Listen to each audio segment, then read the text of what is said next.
कई लोग कह रहे हैं कि कहाँ है भगवान आपके, इतने सारे प्रॉब्लम, इतने सारे रेप केसेस हो रहे हैं, क्या भगवान किधर हैं, क्या भगवान सोए हुए हैं, क्या कृष्ण भगवान यही सब चाहते हैं। द्वौ एषो सर्गलोकेस्मिन् दैवासुर एव च। दो प्रकार के लोग संसार में भगवान कृष्ण पहले ही कह रहे हैं, एक देवता लोग हैं, एक असुर लोग हैं। तो दोनों का वास होता है। और ये संसार भगवान क्या कह रहे हैं, भगवान जिस संसार के बारे में कहते हैं कि दुखालयम अशाश्वतम नाप्नुवन्ति महात्मनः मामुपेत्य पुनर्जन्म दुखालयम अशाश्वतम।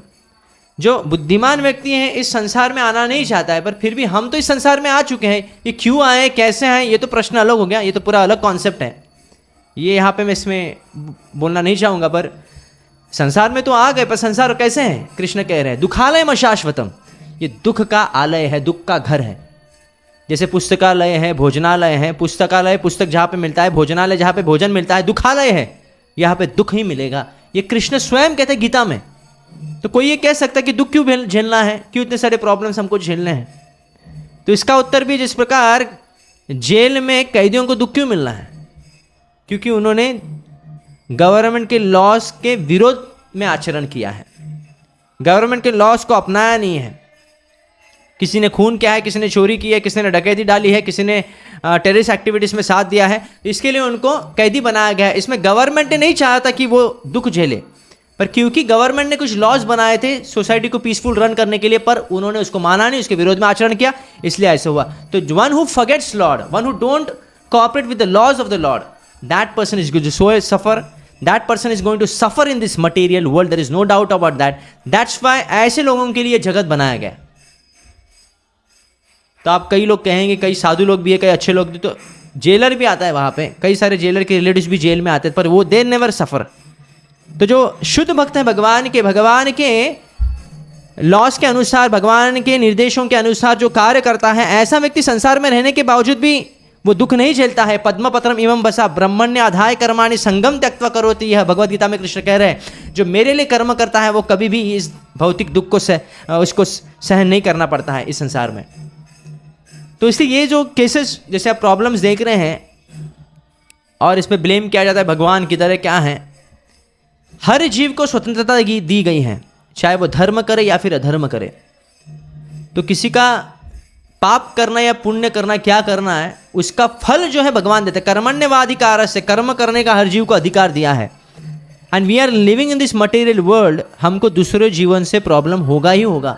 3 प्रकार के कष्ट होते हैं, प्रॉब्लम्स होते हैं, आदि दैविक, आध्यात्मिक और आदि भौतिक। Natural calamities will take its toll. Natural calamities को हमको परेशान करेंगे, अर्थक्वेक्स आएंगे, फेमाइन आएगा, फ्लड आएगा, सुनामी, वॉटेवर, वो आपको बिना कारण परेशान, क्योंकि वैसा ही संसार बनाया गया है। सेकंड, आदि दैविक, शरीर और मन से बीमारी आएंगी, साइकोलॉजिकल प्रॉब्लम्स आएंगे, ये एक प्रॉब्लम है, इसे कहते हैं आध्यात्मिक।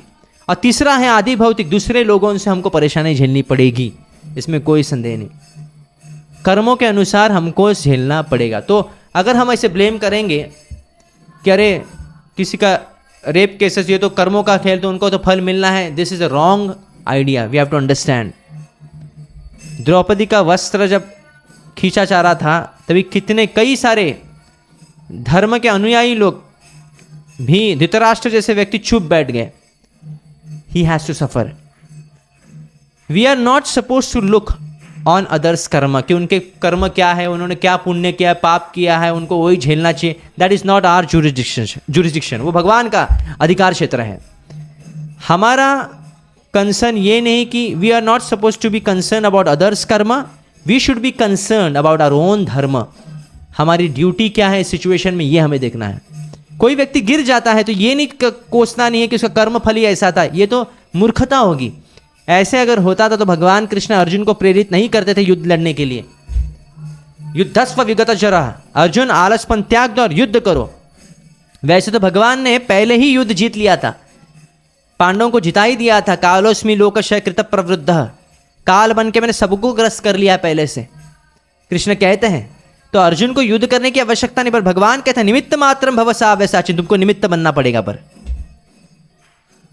उसके पहले कर्ण को भी समझाए थे, पर कर्ण बात नहीं माने थे। दुर्योधन को भी समझाए थे शांति दूत बनकर, दुर्योधन बात नहीं माने थे, युद्ध को नहीं रोकना चाह रहे थे।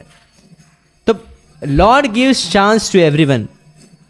तो इसके लिए हमको ऐसे ब्लेम का गेम नहीं खेलना है। भगवान कृष्ण ऊर्जा शक्ति के समान है।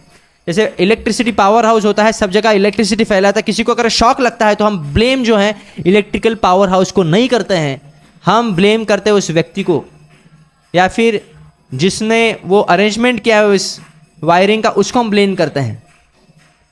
उसी प्रकार हम पावर हाउस यानी भगवान को ब्लेम नहीं कर सकते। कोई पाप होता है, जिस प्रकार कोई पुण्य होता है तभी हम भगवान को क्रेडिट नहीं देते, उसी प्रकार पाप होने के बाद भगवान को ब्लेम नहीं जाता है। इसलिए स्टॉप दिस ब्लेम गेम। अगर सच में आपको भगवान को जानना है, भक्त्या माम अभिजानन्ति यवन यशस्मि तत्वतः, कृष्ण कहते हैं सिर्फ भक्ति भाव से ही मुझे जान सकते हैं, कदापि और कोई मुझे जान नहीं सकता। चैलेंजिंग स्पिरिट से आप भगवान को नहीं समझ सकते, ना गीता को समझ सकते हैं, ना स्पिरिचुअल लाइफ को समझ सकते हैं। ओनली वे भक्तों सी में सकाचिति, भगवान कहते हैं भक्त बनकर ही मुझे समझा जा सकता है। प्रामाणिक गुरु के अधीन में शिक्षा लेके आध्यात्मिक चीज़ों को, वस्तुओं को जान सकते हैं, भगवान को हम जान सकते, अथवा कभी नहीं। Thank you so much. Hare Krishna.